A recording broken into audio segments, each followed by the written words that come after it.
Hi YouTube family, चला झाला का स्वयंपाक तुमचा?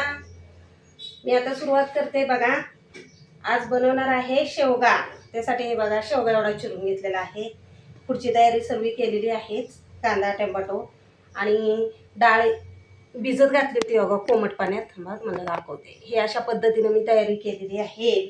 शेवगा चिरून घेतलाय आणि कांदा, टोमॅटो, लसूण, खोबरं हे आणि ही हरभऱ्याची डाळ. ही हरभऱ्याची डाळ मी याच्यात भिजत घातली होती. कोमट पाणी केलं होतं, त्याच्यात अर्धा तास डाळ ही भिजू दिली होती आणि चांगली भिजली, फुलली बघा किती छानशी डाळ. मस्त मध्ये अशी पाण्यात कोमट पाणी करून दिलं आणि गॅस बंद केला आणि मग त्यात डाळ टाकली.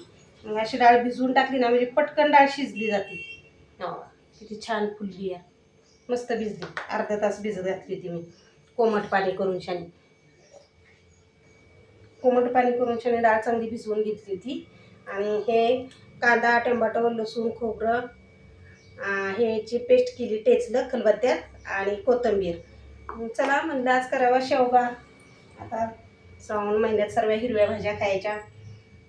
तेल टाकलं होतं, तेल तापलेलं आहे आणि फोडणीला टाकली. शेवगा खाल्लेला हा चांगला असतो. शेवगा खाल्ला ना म्हणजे डोळ्यांचा त्रास असेल तो किंवा डोळ्यांना पण चांगले जीवनसत्व आपल्याला भेटतं शेवग्यामुळं. आणि ज्यांना शुगर आहे ना त्यांनी शेवगा खाल्लेला चांगला असतो. खरं तर शुगरला बटाटा, नंतर हे जास्त प्रमाण ह्याचं ना बटाट्याचं म्हणजे कटाक्ष पाळायचं असतं. बटाटा हा खायचाच नाही शुगरच्या माणसानं. पण दुधी, नंतर कोबी, शेवगा ह्या अशा भाज्या खाल्लेल्या काही चांगल्या. आणि सर्वात चांगले भाज्यांमध्ये ह्याची भाजी चांगली, कांद्याची पात शुगरवाल्यांना.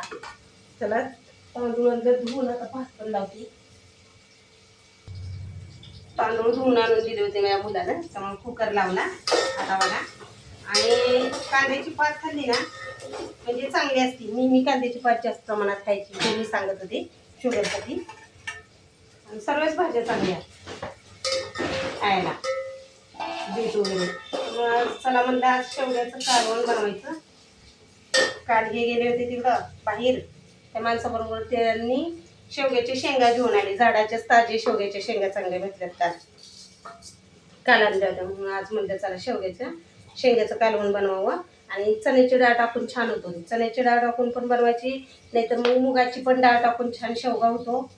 आणि शेंगदाण्याचा कूटही टाकून छान होतो. अशा पद्धतीने एवढं ह्या डाळी टाकल्या म्हणजे मस्त शेंग्याचं कालवण होतं. म्हणजे चला आज आपण बनवा शेवग्याची शेंग. टोमॅटो, कांदा, लसूण, खोबरं हे सगळी पेस्ट चांगली छान तेलात परतली गेली. आता टाकू तेल, तिखट, मीठ, हेही छान तेलात परतू देते. ते पहा छानसा मसाला तेल सुटेपर्यंत परतला गेलाय, भाजलाय. आता त्यात डाळ परतून घेऊया छानशी आणि नंतर आपण शेवगा टाकूया. मस्त असं कालवून होतं बघा. अशा पद्धतीने बनवायचं. छानशी डाळ ही परतली गेली, थोडी कोथिंबीर टाकून परतून घेतली. मस्त अशी डाळ पण परतली गेली. आता आपण शेवग्याच्या शेंगा टाकूया.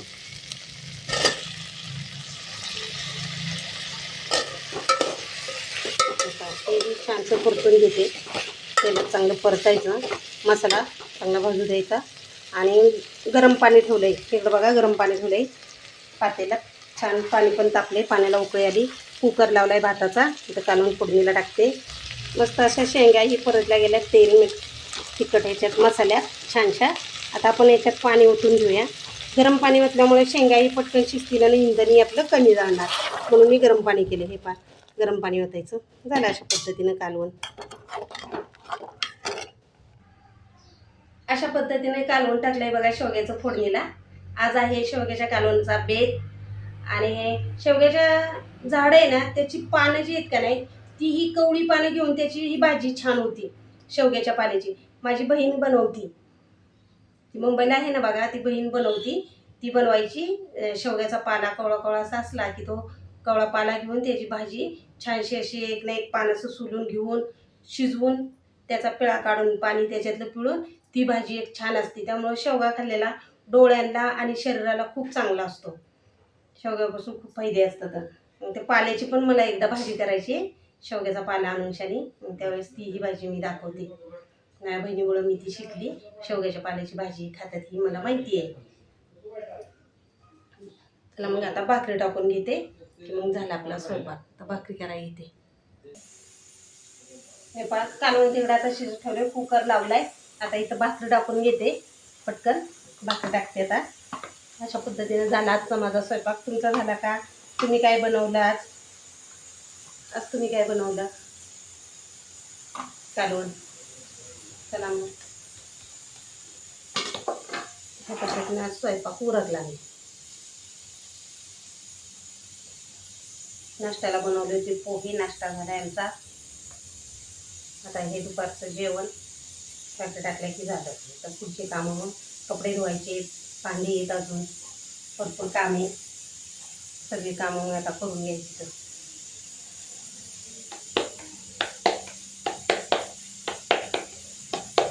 तुमचा झाला का स्वयंपाक?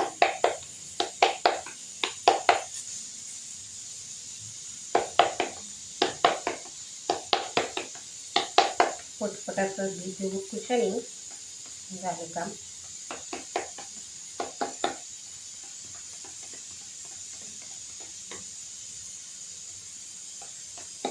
स्वयंपाकला काय वेळ लागत नाही, एकाच वेळी काय सुरुवात केली पटकन होतं.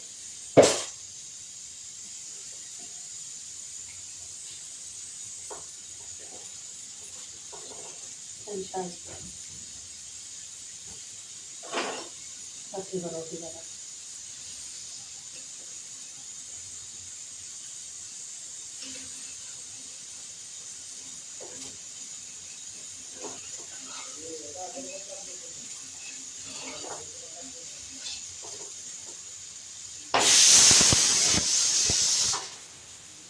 चला मग शिट्टी पण झाली कुकरची, भात पण झाला. एक शिट्टी आता करते की झाला भात. चला मग पुन्हा भेटूया पुढच्या ब्लॉगमध्ये. बाय.